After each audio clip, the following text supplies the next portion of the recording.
Hello everyone, this is Crota giving you a shoutcast between Incubated and me here on Kulas Ravine. I am spawning as the blue Protoss player on Kulas Ravine over here at the 1.5, 2 o'clock position. Meanwhile, my opponent, Incubated, spawning over here on the bottom right hand side of Kulas Ravine at the 4 o'clock position as the Protoss player as well. I was hoping to get in some good games today and then play a couple games. Unfortunately, I was playing very poorly today, just strategy-wise not doing very well, so you're not going to see too many exciting games from me. This is one of those games that actually went beyond 10-12 minutes, so I know you guys wanted to see a little bit more of the late game, also want to see a little bit more macro as well. So I'll go ahead and show that to you. This game pretty interesting. Hopefully I'll go ahead and just try to learn some lessons as well.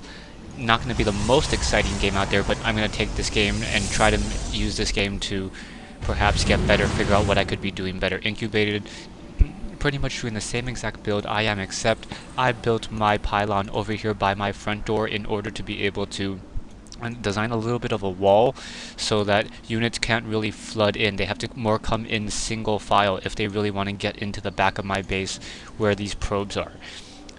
Currently, Incubated now going to go ahead and send out this scouting probe after this gateway has been produced. So gateway now being dropped down. I am also dropping down a gateway and now scouting with my probe as well.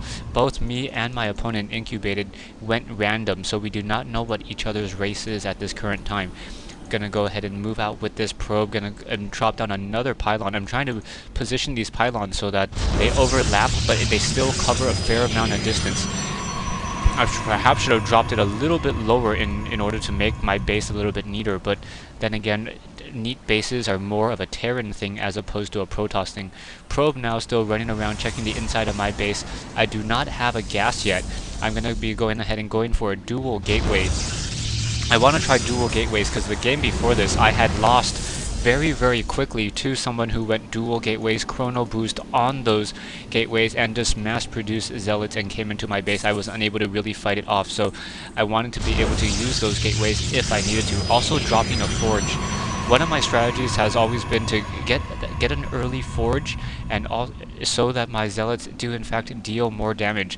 Zealots getting that attack upgrade always important, and maybe just a little bit of enough to give you that final edge. Second gateway now finished being warping in, or it should be done in just a second. Incubated at the same time doing the same exact thing, going for a dual gateway as well. As he sees that I have a secondary gateway coming in, he knows that he needs a gateway in addition. Forge now being warped in and now dropping in that cybernetics core. I want to get those disruptors. Disruptors are very important. Incubated now sending out those two zealots and trying to push into my base. I have two gateways currently up in, or Incubated currently has two gateways. One gateway completely operational, one being warped in. Also building that cybernetics core. Incubated really designing his base very tight. Not really expanding out across his base that much. And I think this is a little bit of a problem, especially against Zerg players. I don't know how Incubated plays against Zerg, but you really want to be able to get pylons all around your base in order to figure out where, if there is going to be a Nidus room, it's easier for you to spot. Probe now running around, just scouting around, and that zealot now coming back to this side, taking a look at the unit counts, pretty much even. Incubated sitting on 24 probes, I'm only sitting on 20. That's because I do in fact have a little bit more production buildings. I have a single forge. I am getting some sentries as well, using that chrono boost on that gateway in order to get those buildings a little bit faster out, or getting those sentries out a little bit faster. I want additional energy just in case my opponent does try to go for some stalkers. And the sentries really giving an additional 2 armor to all of those units when fighting back. Zealots have 1 base armor, same thing with sentries. Sentries are light mechanical, so they do not take extra damage from those stalkers. Now comes an army of 4 zealots now trying to move out, trying to test my front door. I am now getting that forge upgrade and also getting another pylon over here, sitting at 34/34 supply, or 34/34 food or psi. Yeah, so it's supply depots, overloads, or pylons to increase supply. So if I interchange food and supply, just know that they are the same thing. Robotics facility now completed. Coming over here, Incubated, wanting to make sure that I did not set down a nexus here in order to get these yellow minerals. he should perhaps try to use some of these Elnaga watchtowers. These Elnaga watchtowers are in fact very important. They reveal so much of the map. It really gives you such a wide range of vision that it helps you out in figuring, and it doesn't make you feel as cornered since you're able to reveal that fog of war.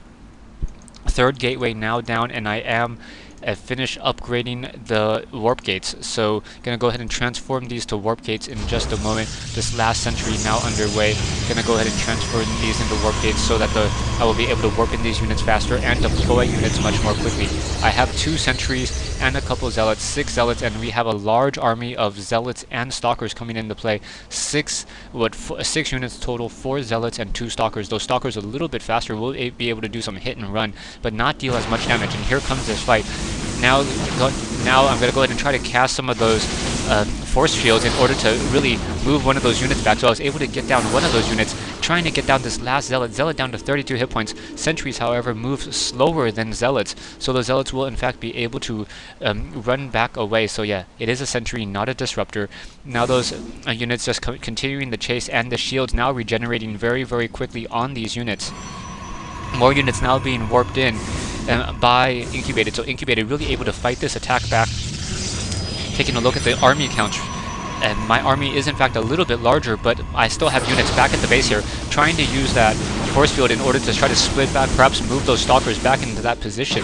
And I realize that this fight is not going well for me. I want to be able to focus down some of these low hit point zealots, but they're just in that backside, so I'm really not going to be able to do it. Getting another force shield down, trying to once again focus down some of those units. Gonna get 1 to 2 zealots down, but I'm losing some zealots as well. So down goes my zealots, down goes my sentries. Sentries do in fact cost a little bit more gas, so trying to move these units away and trying to focus down some of these zealot down to 20 hit points, 12, 4. Am I able to get him? No, not able to get him. So down to 4 hit points, and he's able to survive. Now Incubated quickly expanding out across the rest of this map, trying to get economic advantage. Taking a look at the income right now, he has 36 workers compared to my 26. Meanwhile, I do have a fair number of units on my front door guarding this very, very well indeed. Taking a look at how much minerals are being brought in, it's pretty much even at this stage in the game. 800, 700, 700, 800, 800. Now warping in some additional warp gates in order to be able to mass produce units much more quickly. I see a warp prism now coming in. Warp prism with a couple of zealots already in. Luckily for me, I do have some cannons already in the base, so my cannons really going to be able to fight back this attack. Zealots now trying to go after my probes, able to take down a couple of my probes, and now coming in here trying to finish off this attack. He's warping in some more of these units, trying to take down some of those pylons, also warping in some stalkers, but this is just not working well for him, and he's going to be forced to push back out. Gonna lose this warp prism? No, he's not going to lose that warp prism, but warp prism will in fact be able to escape. I, however, am also building my own warp prism and getting 5 gateways, which will be turning into warp gates. He's currently sitting on 3, and with this warp prism I should be able to do a pretty decent effective warp in drop on him. Because my forge has that level 2 upgrades, my zealots are in fact going to be dealing more damage. I wish I had the level 2 upgrades. Level 2 upgrades on those zealots would make those probes getting one-shot killed, as they have no armor and no shields. Coming back over here, once again another warp prism trying to be warped into position. Gonna go ahead and try to take down these destructible rocks. As these units pass, I see this warp prism, so I'm gonna go ahead and try to respond to it, try to take it down. Warp prism staying up here, making sure that I do not in fact try to take this high yield mineral expansion. I come over here, do not see any high yield mineral expansions, but unbeknownst to me, he's already mining from these other locations, so I'm going to have an uphill battle continuing this fight. Probes now moving out in order to transfer locations, and he's now getting up to 7 gateways. So 7 gateways. I'm going to go ahead and just try to turn this warp prism and start warping in some of these units, warping in as many zealots as I can, warping in 5 zealots on this backside, trying to take down some of these cannons, trying to take down some of these probes, able to take down a lot of these workers, down to 40 harvesters, 39, 38. Perhaps get him down to 37, trying to just disrupt his economy a little bit. His main base has pretty much already been mined out. Meanwhile, taking a look at my main base is pretty much being mined out as well. I'm going to have to go ahead and take this natural expansion over here. He's in fact mining 1100 to my 700, so things definitely not looking well for me. However, I do have those upgrades, so every 7 every 7 of my zealots pretty much almost count as 8 of his. Stay tuned for part 2 of this, I believe, 3-part replay between Incubated and myself here on Kulas Ravine.